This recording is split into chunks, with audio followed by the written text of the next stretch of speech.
Thank you all so much for joining. I am the Director of Clinical Outcomes for Vail Health, and I will be kicking us off today for our Community Health Needs Assessment Community Update. Just a few housekeeping items to get started. If you are joining us from another organization, if you could please put your name and where you're from in the chat, and that way we know who's with us today. Additionally, all participants are muted and will be for the entire call. So we will need you to put any questions or answers or questions or discussion points or any feedback or input, insight that you have into the chat box or into the Q&A session. And you can do that throughout the talk today. Don't wait until the end. Just get it in there, and then we'll be sure to address it when and where we see it appropriate. Additionally, we will stop and ask for questions and discussion points after each section of today's update, and so there'll be an opportunity at that point as well. I do want to let you know we have three great resources here that are part of our Vail Health system that will be speaking to each of our goals and implementation plan related to the Community Health Needs Assessment. We have Nico Brown with us today, and he is the VP of, the VP of Business Development here at Vail Health. And then we'll also be hearing from Dr. Casey Wolfington, and she is the Community Behavioral Health Director with Eagle Valley Behavioral Health. And then we have Dr. Brooks Bach, who is our CEO of Colorado Mountain Medical. Okay, so let's get started. As many of you know and participated in, I'm so sorry. Okay. I know many of you were part of our CHNA process that took place in last summer and was completed in September of 2019. And we just want to thank those of you that were a part of that process. Without your insight and valuable input, we would not have been able to get a true picture of what our community health needs are here in Eagle County and how Vail Health can help with that. So thank you all so much for that. And hopefully you all have had an opportunity to review our Community Health Needs Assessment. That is posted on our website at vailhealth.org. So please feel free to take a look at that and download that and definitely familiarize yourself with that. And much of what we're talking about today is included in that document. Our objectives for today are to provide an update on Vail Health on our implementation plan in relation to our community benefit activities, those that have taken place over the course of the past year since we published our Community Health Needs Assessment. And then obviously this is a 3-year program, so we'll also talk about what's coming up here in the next year. And really our purpose of being here today is to get feedback and again, insight from all of you. So while we can take a look and think about what's needed and what's going to work, we really need our residents and our key stakeholders throughout the community to provide us with that valuable feedback. So we're really looking for this to be a discussion and to be able to get your questions answered and for you guys to provide us with what insight you think is going to help us moving forward. So we appreciate that in advance. As I mentioned, this is a 3-year implementation plan, so it takes us through 20 of 22. And what we are talking about today is, again, like I said, what we've done thus far in relation to the implementation plan, and then our goals in general for our Community Health Needs Assessment Action Plan. And I want to take us to the next slide, which I think gives a really nice picture of what these goals are and how we look to tackle them. So the first goal is to increase access to quality, affordable, comprehensive care for all Eagle County residents. The second goal is to address the behavioral health needs in our community, including mental well-being and substance use disorders. And the third goal is to reduce risk factors and improve outcomes related to chronic disease. The fourth goal is sort of this overarching theme that you see on the top here, and that is in regards to improving health equity within our community and ensuring that we are meeting the community's needs in terms of social determinants of health as well.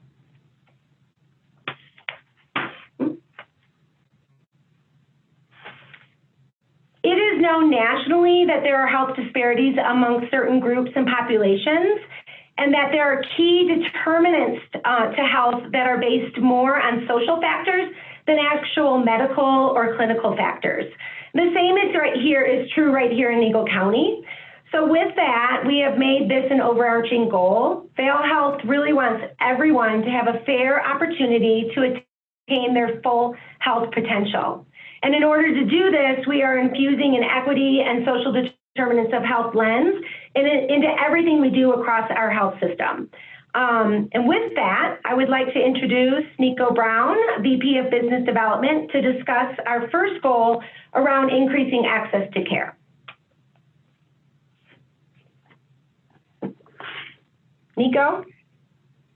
Hi, good afternoon, everyone. My name is Nico Brown. It's a pleasure to speak with everyone. I've been in the Valley here since 2007. Started as a physical therapist and now oversee business development for Vail Health. A lot of people might ask, why is a business development individual speaking to access to care?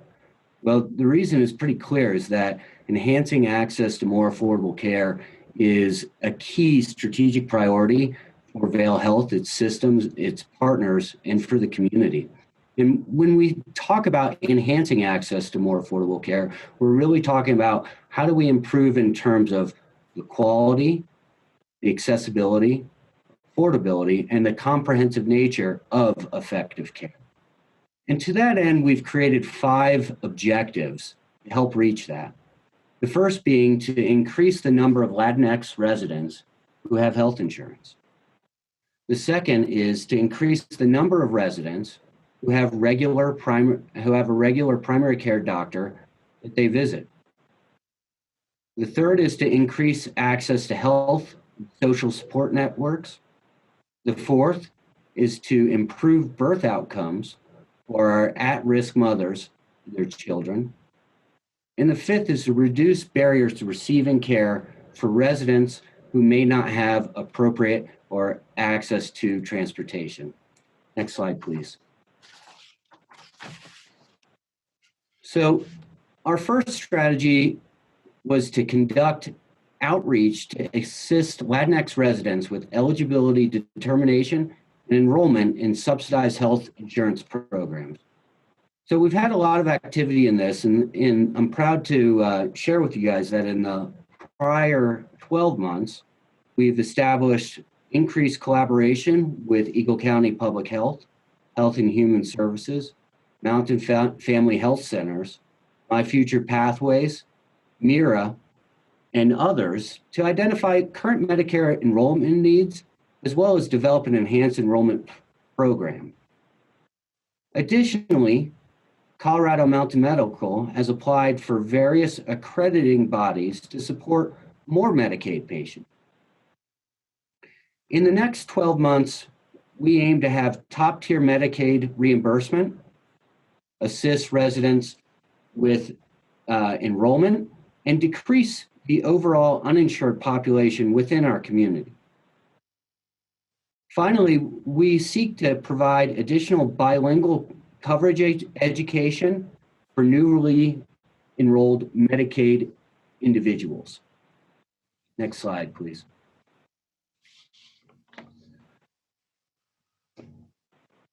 Our second objective is to increase the number of residents who have a regular primary care doctor and easy access to specialty care. So in the prior 12 months, locals who visit urgent care but don't have a primary care physician have been contacted by a primary care physician in order to set up that relationship. Additionally, we've had a tremendous increase in telehealth, especially in the post-COVID era, when we were able to stand up in a very quick amount of time effective access to telemedicine programs in many different areas. We've launched an e-health campaign with texting and email reminders to contact our patients and remind them to set up a primary care appointment for their annual visit. We've recruited new providers in both oncology and urology, and we've increased the amount of services at Howard Head Sports Medicine to address pediatric disorders. And in fact, I'm proud to say that we have the only pediatric certified specialist in the Valley who is named by the American Physical Therapy Association as a certified specialist early this summer. In the next 12 months, we seek to have 90% of all patients that don't have a relationship with their primary care provider to have a primary care appointment by the end of 2020, to recruit bilingual behavioral health providers and expand services at Howard Head Sports Medicine to address a need in speech therapy. Next slide, please. Increasing access to health and social support services by partnering with community. So, as many of you guys know, healthcare is a team sport, and we're only as strong as our partnerships. So we're excited to share with you guys a little bit about what we've done in the last 12 months on our various partnerships. So we've been able to partner with the community paramedics to launch community navigator program. We've hired 2 full-time bilingual behavioral health navigators. We've provided via the Mirabus free COVID-19 testing.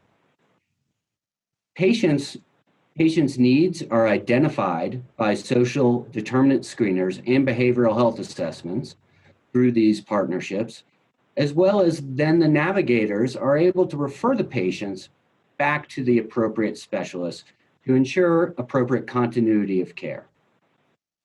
We've added 7 community agents to our complex patient committee. We've launched behavioral health release of information so that patients can sign one release between all 8 organizations for improved coordination of care. And we have social determinant of health screenings in the emergency room and urgent cares.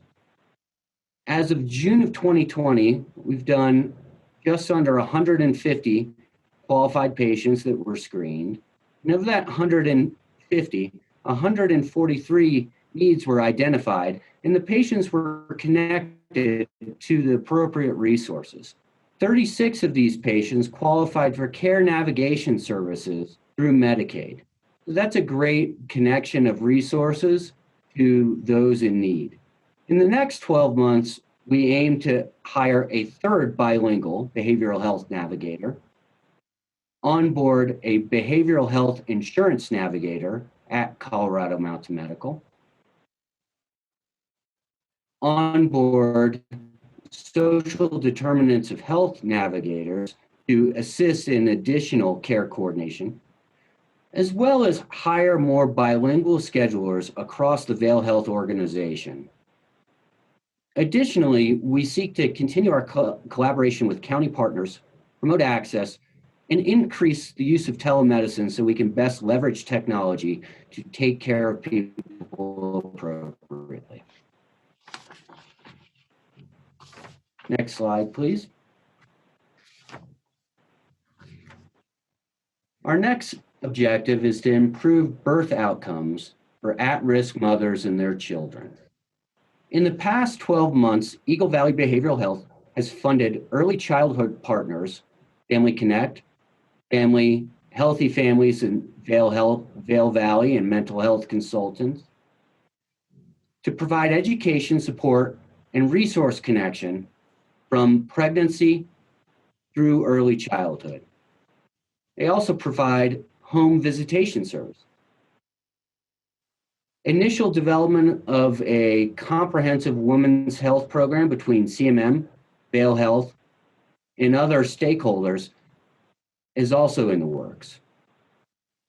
During the next 12 months, Eagle Valley Behavioral Health seeks to collaborate with partners to expand the availability of bilingual classes for pregnancy through early childhood. We seek to continue funding and programming development in prenatal and early childhood programs, as well as launch a comprehensive women's health program by the end of 2021. Next slide, please. As we all know, living in the mountains is challenging. Hiring for businesses is challenging. And we know that those that have grown up here understand the environment and are some of the best candidates that we can welcome into the field of healthcare. To that end, in the last 12 months, we've had 2 new graduate nurses who have completed our in-house residency program. We've onboarded 7 new grad nurses into the program and successfully integrated them into the nursing workforce, which continues to provide support and education through their year-round residency. We also have established and enhanced our transition to practice program. We've launched our Vail Health Administrative Fellowship. We've hosted high school STEM intern nights, partnered with CMC on the surgical technology program partner. We have our Howard Head Sports Medicine residency, and additionally, a number of job shadow programs for high school students. In the next 6 months, we're looking to increase the number of our residents to 6, onboard additional new grad nurses based on our community needs, predicted volumes, and ongoing nurse staffing model. Continue to meet the goal of sustaining a quality nursing workforce that meets and exceeds the healthcare needs of our community for now and into the future, as well as explore expansion of our Howard Head Sports Medicine residency programs into the areas of not only a sports medicine fellowship, but an orthopedic residency fellowship as well. Next slide, please.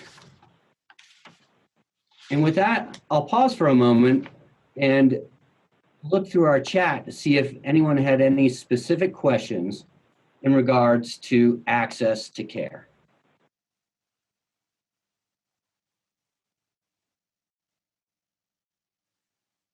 Not seeing any questions, we can continue forward. Thank you. Thank you so much, Nico, for sharing all that we are doing here at Vail Health in regards to access to care for our community. And if you do come up with any questions, please feel free to put them in the chat at any point, and we can address those at the end as well.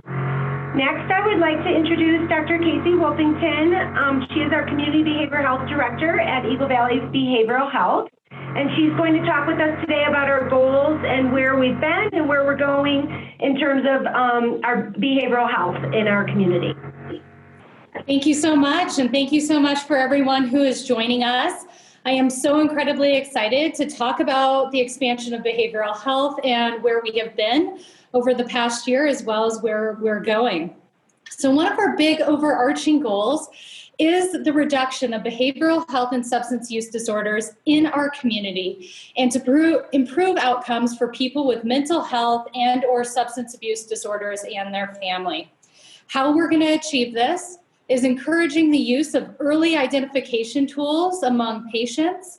Many of you who seek services in Colorado Mountain Medical, which is our primary care clinic here in our community, it serves about 90 to 95% of our population, have probably already seen these tools. We're starting to incorporate them at many well visits and really starting to infuse behavioral health with medical and physical health needs.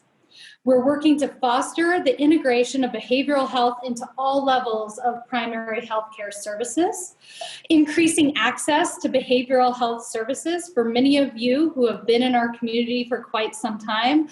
We recognize that in many ways there was a substantial behavioral health service shortage in our community, as well as a provider shortage. So you guys will hear our different objectives and the paths that we have made to really address those pieces, but that is a cornerstone of our goals and objective. We also want to increase awareness of behavioral health disorders and promote evidence-based prevention and management strategies. Part of the piece of increasing awareness is to enhance our ability as a community to seek services before they escalate to a level of a crisis. On a national level, we often see behavioral health services treated almost in this emergency room state, that people only seek services either because of cost, barriers, stigma, or other areas because there's a crisis. And we really want to get ahead of this, be preventative, and roll it out over to all levels of our health. Next slide, please. So one of the biggest strategies to achieve our overarching goal is the build of a cross-functional behavioral health facility within our community. This will allow our community members to get the enhanced levels, the tiered levels of care that they need within our own community, rather than leaving jobs, loved ones, other supports, and seeking services in external communities, and then trying to find ways to incorporate the recovery back here at home. That transition from one facility into recovery can be incredibly difficult. It's also the time that places people at the most risk. So in the past 12 months, we have identified a location. I'm actually sitting at that location today. It's been identified and secured. The performers have been developed. For those of you who are familiar with our landscape, that this picture here on the right does lay out our North Star complex. And that is the building right off of the Edwards exit on I-70 that currently houses Subway and the AT&T store. In the next 12 months, we'll be finalizing design plans, working on permits and state licensing requirements, and beginning this construction of a facility that will really allow our community to receive all levels of care that they need within their own community. We're currently looking forward to go forward with a 14-bed facility, which would consist of 8 adult beds and 6 adolescent beds, and really hoping that we can, based on that capacity, meet the needs of our community on a local level. Next slide, please. The second behavioral health strategy is improving behavioral health provider access and capacity. So in the past 12 months, we have increased the number of behavioral health providers from roughly 25 to by roughly 25. Again, for those of you who have been in our community for a long time, 25 was around the number of behavioral health providers that we were hovering at for probably around a decade. So in the past 12 months, we have really doubled that number of behavioral health providers, and I think in a lot of ways have improved access and accessibility to those providers. Integrating behavioral health within primary care at Colorado Mountain Medical and Mountain Family Health Center. This has been incredibly successful. We recognize that this was the gold standard level of outpatient and inpatient or integrated behavioral health care. But one of the things that we didn't necessarily anticipate was how stigma reducing that this process would be. That individuals are really reporting that they're so excited to be able to seek behavioral health services in the same facility that they see their primary care doctor or their pediatrician. that our community has such a level of trust for these two facilities and a level of trust for the providers within the facility that has really streamlined our ability to enhance our community's access to care. Over the prior 12 months, we've also been able to very successfully launch telemedicine services, both at CMM, Mount Family Healthcare, and private providers. This was always a long-term goal for our community, but with the onset of COVID and recognizing that we were anticipating the need to have more mobile access to care, that we were able to prioritize this and almost have 100% of our provider base, especially our behavioral health provider base, successfully engage in telepsychiatry as well as telemedicine by March 15th, which is the date that a lot of those closures happen. So we are incredibly excited about the launch of that program. One of the most important programs that have been launched in the prior 12 months is Olivia's Fund Scholarship Program. This is a very important community program that ensures that our community can access behavioral health care without financial barriers, that we never want someone's financial state to be the barrier to seeking services or to be a determining factor of whether they can get the help necessary for a child. We've also redesigned and launched an employee assistance program focused on behavioral health that we call Mountain Strong. And really, this is one of the nation's only barrier-free employee assistance programs that's barrier-free both for providers and for the individuals using it. We have over 60 providers within the network. We have been 100% successful in expanding this for dependents that reside out of the state. And it has been an incredibly important program to really support our behavioral health workforce during the recent COVID stresses and beyond. The bilingual behavioral health community navigators, you guys heard Nico mention the presence of these. A behavioral health system is incredibly complex. You heard us talk about social determinants of health. So this can be access to child care. This can be access to insurance. This can be a safe place to reside for those who have been victims of domestic violence or sexual assault. And all of these are incredibly tied to someone's behavioral health status. And so our bilingual behavioral health community navigators collaborate with individuals and effectively navigate individuals through this complex system. So they're able to help them sign up to receive food assistance as well as child care assistance and to help navigate the complexities of behavioral health insurance and access there. We've also set up partnerships for a behavioral health student loan repayment and scholarship program. One of the most important strategies when we're improving behavioral health provider access and capacity is effective recruitment and effective retainment. So in order for us to have incredibly talented clinicians in our community, we have to have an attractive pipeline to receiving these master's and doctoral level clinicians in our community. And then because of our challenging cost of living in our community, we have to have ways that make it possible for them to reside here.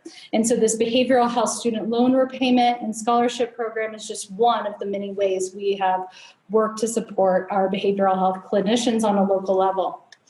Over the next 12 months, we will continue to increase the number of behavioral health providers. We estimate that we will be increasing them by 10. We'll continue effective behavioral health and primary care integration. We'll be continuing to expand telemedicine services to Spanish speakers and focusing on how we can ensure equity with our Latinx community. And we'll actually not just plan, but launch the behavioral health student loan repayment and scholarship program. And that'll be available across our community collaborative partners as well, and really hope to help them in the recruitment of behavioral health providers and clinicians. Next slide. Oh, I think going back. Perfect. Excellent. So the next is to promote countywide coordination and collaboration through Eagle Valley Behavioral Health and Vail Health. So we have had a number of community organizations that have been involved in behavioral health strategies and service provision for a very long time. They know our community well, and they have built the trust of our community. So what Eagle Valley Behavioral Health really does is leverage their relationship with the community, leverage their programs, and see how we can help enhance their programs that are related to behavioral health. And to this end, we have supported 22 local behavioral health organizations with over $2.5 million in funding to date. Our community organizations, and you can see our partners below, often come together to convene community partnership meetings, advisory councils, and many participate on the Vail Health Complex Patient Committee. So we have increased coordination to care for patients with the complex behavioral health needs. We engage in voluntary wraparound and supportive services that touch all of those social determinants of health that we were talking about. And we're assuring access and availability of resources, referral coordination. Over the next 12 months, we're going to be using a population health lens to look at all of our community efforts so we can look at how we can ensure that everyone has equitable access to total health, including behavioral health. We're going to be further establishing a Vail Health behavioral health service lines, which means we're going to create more formal partnerships as well as service programming under Eagle Valley Behavioral Health and Vail Health. And we're going to continue the grant funding that's working so well with these community organizations that are already providing such valuable behavioral health services in our community. And that's approximately $2.5 million in grants across about 20 local behavioral health organizations. Next slide. So our next strategy is supporting the prevention and education efforts. Over the past 12 months, many of you have seen our bus signs or different signs in the CMM and other community organizations where we're really trying to target the stigma through the Long Live campaign and really trying to reduce that stigma. We want to increase Speak Up, Reach Out staffing and training, which is our suicide prevention and collaborative efforts. We want to enhance youth scholarships through Mountain Rec and promotes pro-social activities like Eat, Chat, Parent with Mountain Youth and other programs that can really engage connection. With our recent orders that have led to a lot of separation and isolation, as well as a lot of questions on where we and how we go forward, is we really want to create as many program opportunities that engage both behavioral health and collaboration as we can. We also have supported Heart's Reign for the Latinx support groups. We're building a more robust peer support program, which really we're hoping that on a community-wide level, we recognize that individual outpatient therapy may not be the most effective way or the way that everybody wants to engage in behavioral health. So we want to recognize that peer-to-peer supports have been found to be incredibly effective through research. So how can we support and develop those programs in our community and really meet the community where they're at? We really want to continue to support Bright Future Foundation for their behavioral health interns. We're working with My Future Pathways and Youth Power 365 and their youth programs. And over the next 12 months, we're going to be continuing with the anti-stigma campaign. Although we would say, I think our campaign has been incredibly impactful, stigma is strong, and it's going to take a long time for it to be where we want it to be, where people are really able to access the care they need without fear and without shame and all of those different components. We'll also be enhancing our substance abuse disorder anti-stigma campaign. We're going to continue with financially supporting prevention and education efforts. We'd like to be as upstream as possible, so not just targeting services, but making sure we're getting ahead of the services and addressing those social determinants of health that actually set people up for behavioral health concerns. We also want to expand community stream. So many of you are probably aware of Eagle Valley Behavioral Health community stream platform. We have a number of behavioral health related podcasts on here, as well as just ways to connect. So recorded exercise classes or yoga classes or community engagement strategies, but where we can come together and really combat loneliness and isolation in our community. And again, with the presence of COVID and the fact that it's going to be here for some time, we really need to be creative in using these visual platforms to engage in that connection. Next slide.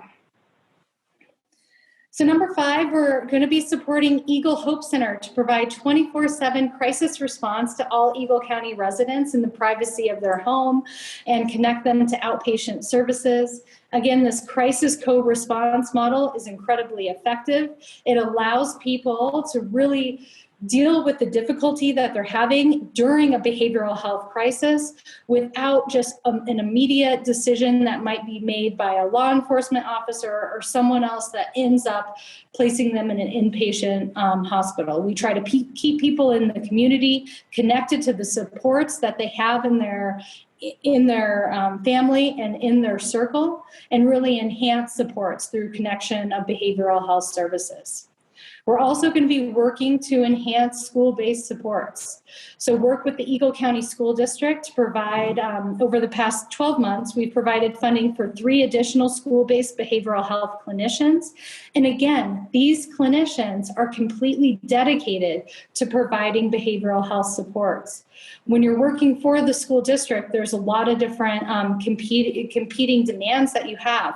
You have to work with students with regard to their school schedules and IEPs and different programmings like that. So Eagle Valley Behavioral Health has really recognized that our school district needs clinicians in there that can directly impact the behavioral health of those students. And so the students that we place in there through the Hope Center, that is completely what they're dedicated to do. We also supported 5 community-based organizations to implement a comprehensive K-12 social emotional curriculum. Again, this has been an ongoing effort. This was implemented and initiated far before COVID-19 has come to our community. But thank goodness that we have put those strategies in place, because we cannot think of a more important time for K-12 to have access to social emotional curriculum and social emotional support. We have also engaged in some social emotional training for teachers and administrative staff.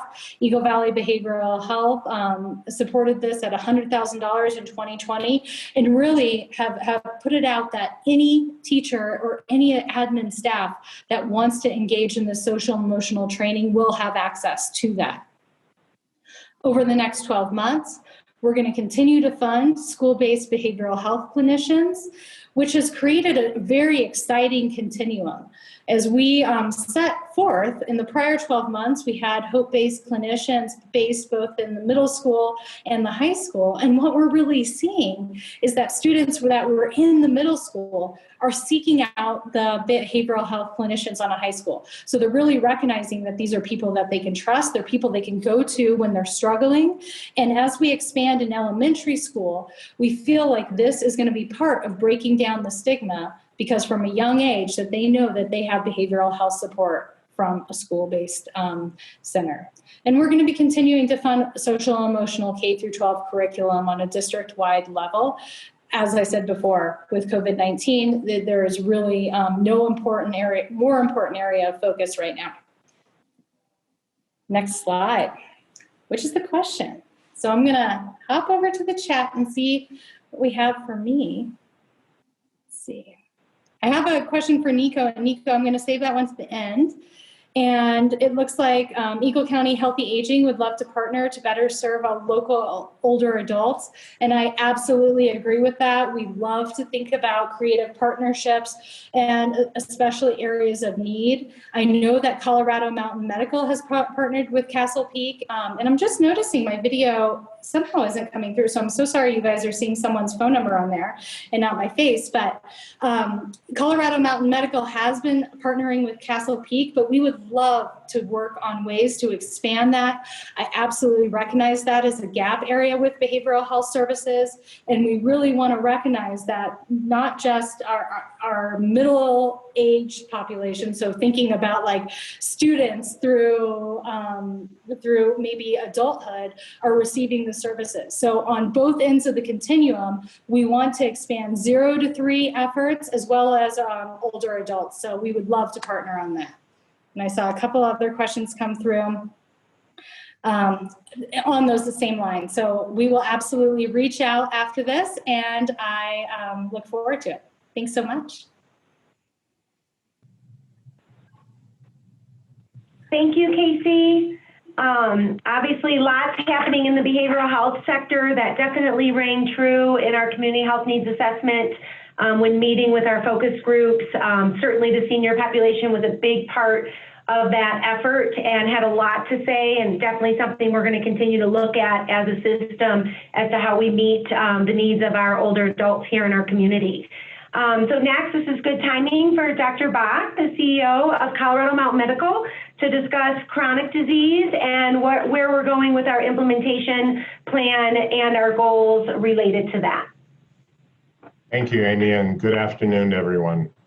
Colorado Mountain Medical, just over a year ago, in July of last year, became officially a partner with Vail Health, and it's been a wonderful collaborative relationship, and it's allowed us to spread our wings and do some things that we had not prior to that point in time been able to do as effectively.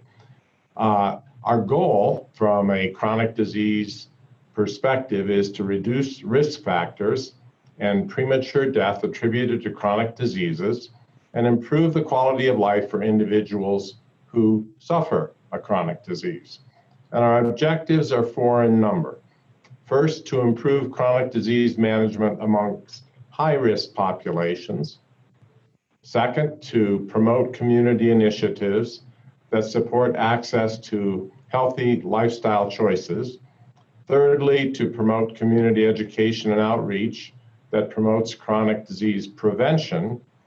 And finally, to provide easily accessible specialty care and a clean clinic promise for patients in high-risk categories. The clean clinic promise particularly has to do with COVID and the potential of COVID transmission. Next slide. So we recognize that there are many senior citizens, I'm amongst them, who live in our county and are actively involved in the various activities that take place in our county. We've particularly been involved over the last 4 or 5 years with folks at Castle Peak, the Castle Peak Senior Life and Rehabilitation Facility. And we've been working with that facility hand in glove. We provide medical direction for that facility, and we provide the physician and mid-level provider services at that facility. So over the prior 12 months, we've overseen that, and particularly in the midst of the COVID pandemic, there were several patients at Castle Peak who became, oh, something happened. Are we all still connected? I can still see you, Dr. Bach. Well, yeah, but I can't see the slides. Dr. Bach, we got kicked out. So Amy, can you reload the slides on your screen? Yes, Sorry, I can. folks, it'll just be a second.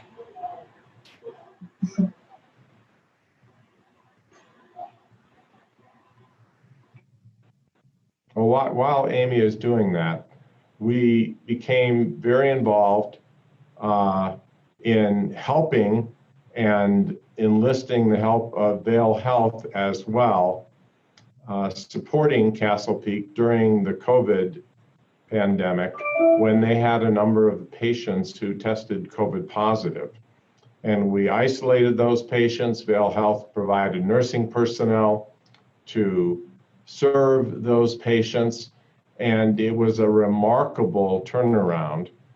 We did not have any further spread of the disease within that facility and have not had any significant spread of that disease within the resident population. And that's a credit to the hard work on the part of the personnel who work there and the collaborative relationship between CMM and Vail Health.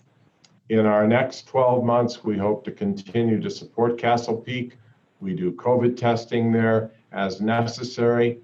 Vail Health has provided financial support for the medical director position, and there's continued involvement of CMM physicians and mid-level providers and the provision and oversight of clinical care. Next slide. We also are collaborating with community partners to encourage healthy eating and physical activity amongst residents. In the prior 12 months, we've been involved with the Mirabus, and the Mirabus has worked extensively in the Latinx community regarding nutritional education and the support of meals from that bus. There are two very innovative programs that have come out of Vail Health, and particularly out of the Howard Head Sports Medicine portion of Vail Health, one called Safe Health and one called Safe Fit.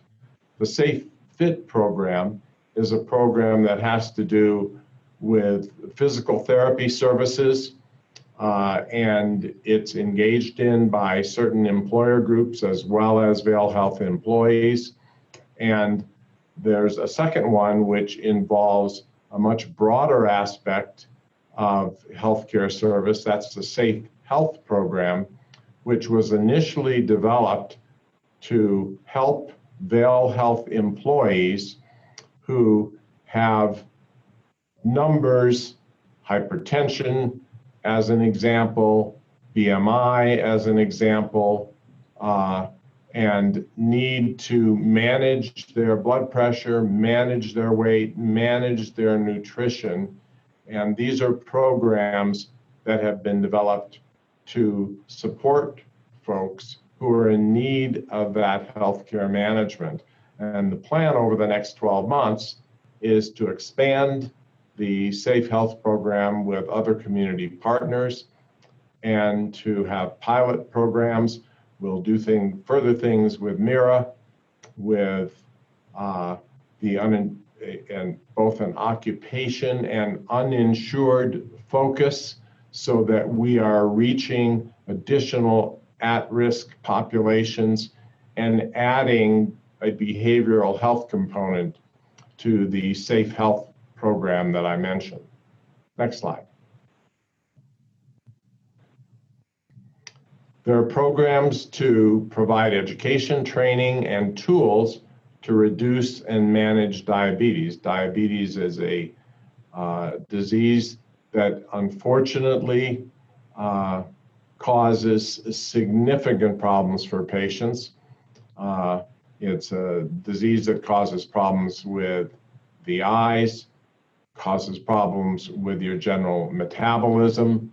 It's managed, if you have the service available, by endocrinologists. That's a special discipline within medicine that handles disease that have to do with hormones and with the thyroid, with the adrenal gland, with the pancreas. And we are very fortunate in that we were able to add to our practice the one endocrinologist that had been a part of Vail Health previously. And then we hired a second endocrinologist and an endocrinology PA to provide additional services to the patient population that we serve. This allows us to much more effectively track and report clinical quality metrics for patients with diabetes, which includes a test called a hemoglobin A1C. It's something that we monitor on a 6-monthly basis in diabetic patients and allows us to tailor therapy to that particular patient population. We've also added to the annual exam of this patient population nutrition and physical activity education, because that's an important part of reducing the consequences of the disease. In the next 12 months, we anticipate establishing a care coordination team so that we can actually risk stratify our various endocrinology patients and identify those who are at the highest risk with additional support. We plan to provide patient peer support groups in both Spanish and English, and we want to ensure that our patient population's hemoglobin A1C values are within the target range to help effectively manage diabetic health. Next slide. We've been hard at work on increasing colorectal cancer screening rates throughout our community through education, patient medical record tracking mechanisms, and reduction of barriers to care. And there are many, particularly those that have to do with transportation and insurability. In the prior 12 months, we have been fortunate in working hard in being able to exceed the regulatory colorectal cancer screening threshold. We've provided, in concert with Vail Health, low-cost cancer screening kits at the 9 Health Fair. We have public take-home kits to reduce barriers for screening so that we can have a patient either at the end of their examination take home a kit, or if necessary, kits can be sent to them and they provide the specimens that are necessary to be able to be analyzed. The results come back to our physicians, and we're able then to work with the patient population to identify whether they're going to need further services. During the next 12 months, we will hit our ideal regulatory screening ranges. We'll develop a screening campaign and e-health outreach to text and email screening options to patients who are 45 years of age and older. This is the target population that is at highest risk for colorectal cancer. And that particular type of cancer, if caught early, is very effectively treated. Caught later, it often is a deadly disease. And we will distribute take-home kits at the annual exams and by mail and on the Mira bus to hopefully blanket the community with effective screening for this particular disease, which is quite treatable, but without screening isn't identifiable. Next, please. We're going to increase providers, service locations, and available hours of operation for care. And there are a whole host of things we're doing in this regard, some of which you've heard in the earlier presentations, but they certainly bear repeating. As I've said, we've expanded our endocrinology and additionally our internal medicine services. Internal medicine is particularly for adults, and we have several of our internists who have a particular interest in the geriatric patient population and providing services to that particular population. CMM has been assigned the responsibility by Vail Health for all of the urgent care services in our county and will be coordinating those services for the future. The first thing that you will see is that we expanded services in our Vail clinic to 7 days a week. And on September 1st of this year, so just in half a month, we will also become responsible for providing the services out of the Avon Urgent Care. And that coordination between a primary care practice and the urgent care services, so that those patients who are seen in urgent care who don't have a primary care physician can easily then access primary care services, are terribly important to us being able to provide improvement to the overall population health of our community. We've provided during the COVID epidemic and will continue the provision of COVID sick clinics. There are 3 of them in our community, one in our Vail office, one at the Avon Urgent Care that I was just speaking of, and the 3rd at our Eagle office. And our Eagle office will shortly, as of September 1, as well, providing 7-day-a-week urgent care services. Additionally, we participate in the Clean Clinic Promise. What that has said to patients, and everyone else for that matter, is that there are places you can go for your health care, for your preventive, your wellness care, and be relatively assured that we have done everything we can possibly do to separate out those patients who have COVID-like symptoms and need evaluation from those patients who are being treated for other illness or injury. And we've done that in Vail, we've done that in Avon at the urgent care, and we've done that in Eagle, and our Buck Creek Avon practice is a clean clinic as well. We provide COVID testing for at-risk populations on the Mira bus.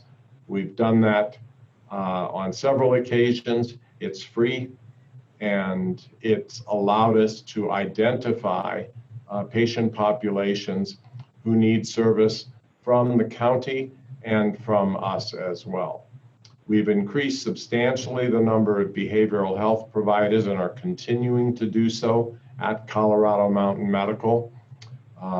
We are recruiting for a psychiatrist, and we have engaged the services of the Depression Center in Denver, who provide nurse practitioners to us from a telehealth platform perspective. We've integrated behavioral health into Colorado Mountain Medical Services, and it's been integrated into the Mountain Family Health Center services. At Colorado Mountain Medical, it means that in the Eagle office and in the Avon office right now, and ultimately in all of our offices, you can have a warm handoff. If you come to see your primary care physician, and through either the screening tool that is used, called a PHQ-9, during your annual evaluation, or just in the conversation you have with your physician, it's identified that you have a behavioral health need. You're dealing with depression, you're dealing with a tremendous amount of anxiety or stress, which all of us tend to be dealing with these days with all that is going on. You can be handed off at that visit for a brief visit with one of our behavioral health clinicians, and then establish care with them going forward. And finally, in the last 12 months, we've significantly ramped up our telemedicine services and are continuing to provide those. As we move forward, we anticipate that we're going to continue to lead the community in both COVID testing, diagnostic testing, the swab of the nasopharyngeal cavity, as well as the blood draw, which tells antibody testing. And we hope within a very short period of time, we have already signed the contract with Abbott Labs to have point of care testing in each of our clinical settings, so that we can turn around a COVID diagnostic test. We can tell you, do you have COVID? Do you not have COVID? In a test that will be performed in the office and takes 15 minutes to result. One of the problems we've had in dealing with COVID over the past months has been that all of our testing has had to be sent out to outside laboratories. And in some instances, those laboratories were so overwhelmed that they were behind by 7, 10, 14 days in providing results. We're going to expand our behavioral health services, and Amy, you're going to need to load the slides again because they just went away. We will continue to provide the level of service that from a lifestyle and population health management that you've come to know and hopefully expect from us. We want to collaborate with you as individuals. We want you to know your numbers. We want you to come in and discuss with your physician whether you have high blood pressure or not, what your blood glucose is so we can know whether further evaluation regarding diabetes is appropriate. We want you to know your weight. We want you to talk about your BMI. We want you to understand those numbers because the healthier you are, the better your nutrition is, the better your exercise and movement programs are, the better you'll feel, and the more likely you will be able to fight off COVID until we've got a vaccine, which seems to be sometime in the future, but not in the next month or two. Next slide.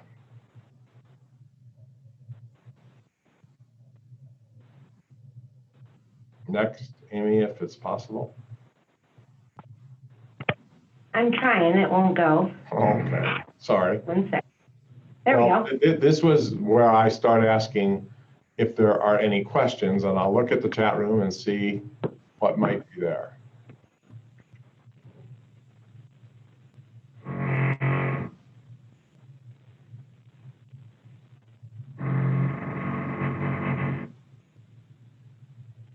Okay, I was corrected.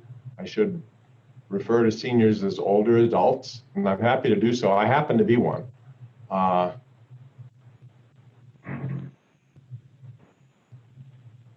Here's a question. As our community ages, what is the plan to get specialized care such as gerontology into the county?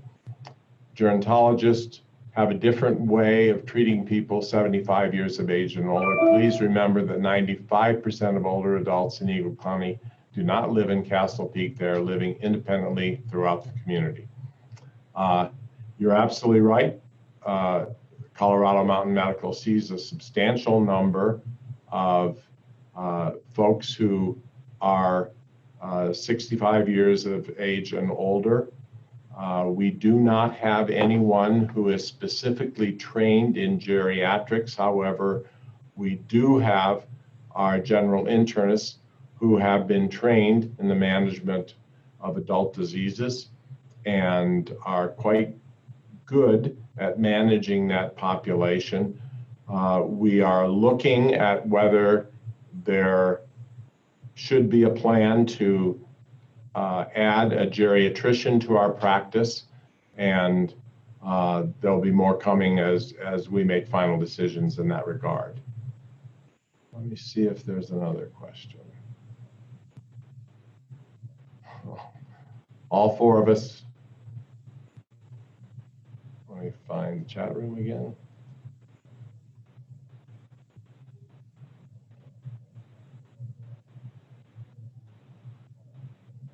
I think that's all the questions that came to me. Thank you.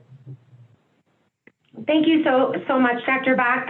Definitely a lot happening in the space of chronic disease prevention and disease management, in particular in relation to our vulnerable populations and those that suffer from health disparities, like our Latinx population as well. So thanks so much, and tons of great work going on there. I know that we are at time, but we just want to make sure that everybody had an opportunity to get their questions into the chat, or opinions, thoughts, discussion points, insights. Again, we're open to all of it. I don't know, Christine, if you see anything else coming across. I do know that upon registration, we had a great reach out from one of our state troopers about getting more engaged. We will certainly reach out to him following this meeting to make sure that we are including you in our efforts. And we know we partner and appreciate our law enforcement so much and need to definitely work together on all of our efforts. Otherwise, I think another question that has come across is in regards to how has COVID-19 impacted the needs of our community, and have we shifted anything in our CHNA to address COVID or integrate it into the plan? And certainly any of our other speakers, feel free to jump in.